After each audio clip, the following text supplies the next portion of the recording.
বন্ধুরা, আবাস যোজনার যে ডিসেম্বর মাসের মুখ্যমন্ত্রী টাকা দেওয়ার ঘোষণা করেছিলেন সেই নিয়ে একটি নতুন আপডেট উঠে আসছে। তো সমস্ত কিছুই আপনারা এক এক করে জানতে পারবেন এই প্রতিবেদনের মাধ্যমে। তো প্রথম থেকে শেষ পর্যন্ত দেখলে সমস্ত কিছুই আপনারা বুঝতে পারবেন। তো চলুন বন্ধুরা, ভিডিওটাকে শুরু করা যাক। বন্ধুরা, এখানে বলছে লোকসভা ভোট মিটে গিয়েছে, উঠে গিয়েছে নির্বাচনের আচরণবিধি।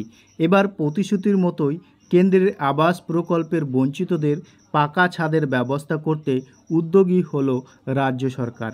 এর জন্য তৈরি হয়েছে বিশেষ পোর্টাল। গৃহশ্রী নামে এই পোর্টাল তৈরির কাজ শেষ করেছেন রাজ্য সরকার। প্রশাসনিক সূত্রে জানা গিয়েছে খুব শীঘ্রই এই পোর্টালের আনুষ্ঠানিক উদ্বোধন হবে। 2022 সালের ডিসেম্বর মাসে কেন্দ্রীয় সরকার 11 লক্ষ বাড়ি তৈরির সম্মতি দেওয়ায় রাজ্যব্যাপী উপভোক্তাদের যাচাই পর্ব চালায় রাজ্যের পঞ্চায়েত দপ্তর। তখনই তৈরি হয় চূড়ান্ত তালিকা। এদের বাড়ি তৈরির জন্য টাকা দেওয়ার আগে ফের একবার উপভোক্তাদের বর্তমানে পরিস্থিতি যাচাই করে নেওয়া হবে, কারণ শেষবার যাচাইয়ের পর পেরিয়ে গিয়েছে প্রায় 1.5 বছর। এই সময়ের মধ্যেই অনেকে বাড়ি তৈরি করে ফেলেছেন, অনেকে হয়তো অন্যত্রে চলে গিয়েছেন। এইসব দিক খতিয়ে দেখে তবেই টাকা দেওয়া হবে।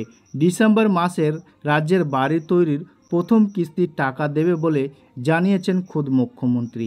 একেই বলে বাংলার বাড়ি বা আমার বাড়ির প্রকল্প নামে থাকা উপভোক্তাদের এই তালিকায় জুড়ে দেওয়া হয়েছে। বাড়ি পাবেন প্রাকৃতিক দুর্যোগ ক্ষতিগ্রস্তরাও। সব মিলিয়ে মোট 19 লক্ষেরও আশেপাশে হতে চলেছে।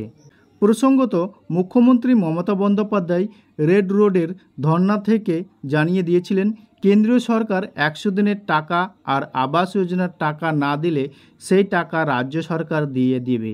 ইতিমধ্যেই রাজ্য সরকারের বাংলায় প্রায় 50 লক্ষ মানুষকে মোট 37 কোটি টাকার মাধ্যমে তাদের বকেয়া 100 দিনের কাজের মজুরি মিটিয়ে দিয়েছিলেন। এবার পালা আবাস যোজনার। তো বন্ধুরা, এই ছিল ছোট্ট একটি আপডেট। আমাদের চ্যানেলে যদি নতুন হয়ে থাকেন চ্যানেলটিকে সাবস্ক্রাইব করে রাখবেন, কারণ আমরা কেন্দ্র সরকার রাজ্য সরকারের বিভিন্ন প্রকল্পের এই চ্যানেলের মাধ্যমে আপডেট দিয়ে থাকি।